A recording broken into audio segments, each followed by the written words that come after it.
Léo, j'imagine? Ouais. Tu peux m'appeler Seb, je suis le metteur en scène, on s'est eu au téléphone tout à l'heure. Je te présente Marjo, avec qui tu as joué pendant toute la journée. C'est elle l'actrice principale. Bah, enchanté, hein, du coup. En tout cas, t'es en avance, ça c'est super cool, donc on va pouvoir s'y mettre encore plus tôt que prévu. Donc j'espère que vous êtes en forme. Léo, déjà, merci d'avoir répondu à l'annonce aussi rapidement. Tu nous sauves la vie, vraiment. Avec plaisir, hein. Ce soir, on reçoit Alexandra Kiloskefriov. Étoile mourante, j'ai pas forcément besoin de te faire un résumé. 2 nominations au Molière, une centaine de représentations au Théâtre de Paris, Sarah Cotten dans le rôle principal. Ça, c'est Alexandra. Sauf qu'Alexandra, ça fait 4 ans qu'elle produit plus rien. Elle refuse tous les projets. Donc je peux te dire que j'en ai chié pour la faire venir ici. C'est une représentation privée, on n'a pas le droit à l'erreur. Cette femme est impitoyable. Moi, ce que je vois pour nous, c'est Marjorie Chenauve. C'est Léo Gestel, dans une pièce de Sébastien Quettini au Théâtre de Paris. C'est ça que je vois pour nous. Alors Léo, je sais, tu viens d'arriver, tu prends le train en marche, c'est pas forcément facile pour toi. Et moi j'ai besoin de toi. Tu connais ton texte? Oui. Bon, Léo, pour commencer, tu nous fais une italienne? Donc je fais une italienne. Oui, tu nous fais une italienne. Ok. Marco, la tavola è pronta per tutti. Andiamo, la felicità, arrivederci, Marco. Bon, attends, C'est ça que vous voulez? ôte-moi d'un doute. Tu le connais ton texte? Ouais, c'est juste que je l'ai pas non plus. Enfin, ce serait bien si je pouvais le relire une fois pour me remettre dans le rôle de l'italienne.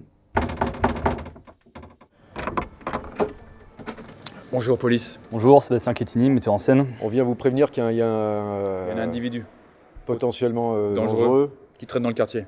Ok? Donc si vous voyez quelque chose de suspect, Vous nous contactez. Voilà. Faites attention à vous. On fera attention. et surtout, n'ouvrez à personne. Merci messieurs, bonne journée. Bonne Bonne journée à vous. ouais. Putain de flics! J'espère qu'ils vont pas gâcher la représentation. Je ne connais rien. Je suis bête. Et pourtant, j'ai l'impression d'être un savant. Je suis pauvre. Et pourtant, j'ai l'impression d'être Attends. riche. C'est une proposition intéressante, mais je me permets de te reprendre. Ce que tu vis là, c'est le moment le plus important de ta vie. On est sur le point de te prendre ta liberté. Ce pourquoi tu t'es battu pendant toutes ces années. Donc moi, ce que je veux, c'est que tu me montres que t'as mal. D'accord? Montre-moi que t'as mal. Donc je joue que j'ai mal. Vas-y. Je n'ai pas grand-chose.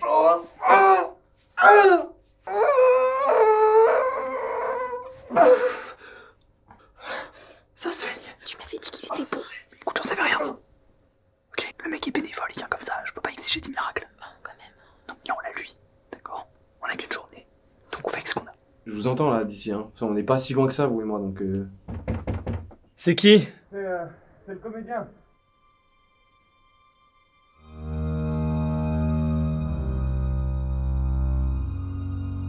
Mais attends, mais c'est peut-être le type recherché par la police? On fait quoi? On ouvre? Non. On reste calme.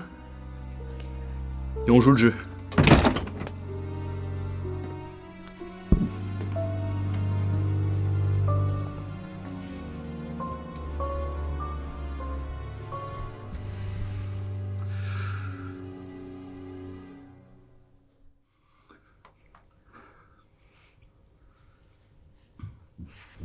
C'est bien ici que...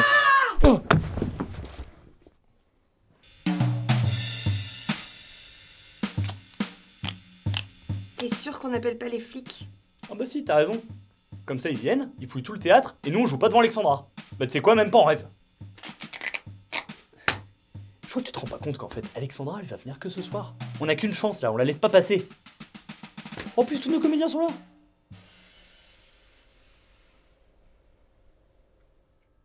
J'ai rien fait. Depuis tout à l'heure, tu me fais du vert. Et le vert, ça peut marcher, mais c'est un peu dégueu. Moi, ce que je veux, c'est du rouge. C'est de l'intensité, de la passion. Et je vois que tu connais pas bien ton texte, mais c'est pas grave, tu viens d'arriver. Le plus important, c'est que tu sois sincère. C'est que tu joues vrai. Ok?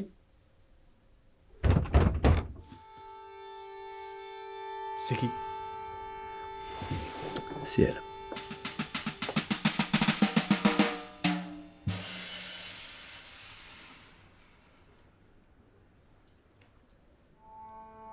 Je parle de ceux qui ne sont pas. Ceux qui ont pensé être mais qui se sont trompés. Ceux qui se sont cherchés, jamais trouvés. Ceux qui ont mimé une vie qui n'était pas la leur.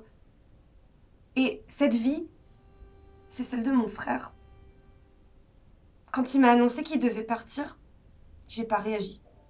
Mais comment est-ce qu'il a pu croire que pour maman et moi c'était pareil? Mais je me dis que seul et mal aimé, il aura jamais, mais il aura jamais été aussi libre.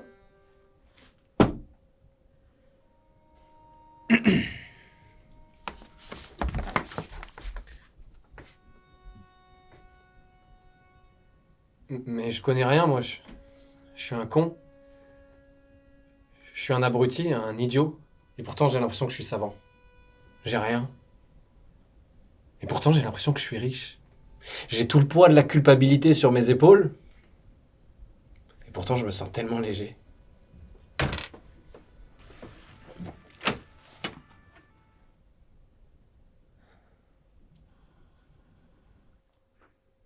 Parce que je suis libre.